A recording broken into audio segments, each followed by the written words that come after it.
అడ్డి చటోడు మనోడైతే ఏ మూలకున్న ముక్కలు పడతాయి అన్నట్టే కాంగ్రెస్ చేస్తున్నదని అంటున్నారు బీఆర్ఎస్ పార్టీ వాళ్ళు. అట్లెందుకు అంటున్నారు అంటే ఇగో గిందుకు ఎస్ఎల్బిసి కాడికి కమలం పువ్వు గుర్తు పార్టీ వాళ్ళు పోతే కార్ పార్టీ వాళ్ళను ఆపినట్టు ఆపలేదు. అట్లెందుకు చేస్తున్నారు? మాకో రూలు వాళ్ళకో రూలా? హరీష్ రావు స్వరంగంలోకి పోకుండా పోలీసు వాళ్ళు అడ్డం పడ్డారు.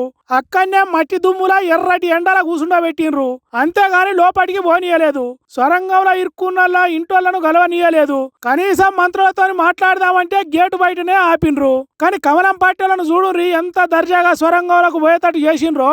ఆపే పోలీసులు లేరు, అడ్డం వచ్చే ఆఫీసర్లు లేరు. సర్కారే దగ్గరుండి స్వరంగంలోకి తీసుకుపోతున్నట్టే ఉన్నది కదా. తెల్లటి బట్టలకు చిన్న మరకంటకుంటా ఎవ్వరు వాళ్ళను ఏమనకుంటా జాగ్రత్తగా పైలంగా తీసుకొని పోతున్నారు. హరీష్ రావు ఏంట మీడియా వస్తున్నదంటే వద్దన్న సర్కారు ఇగో వీళ్లకు చూడుర్రి పెద్ద పెద్ద కెమెరాలు పట్టుకపోయే ఛాన్స్ ఇచ్చింది. ఇది చాలదా?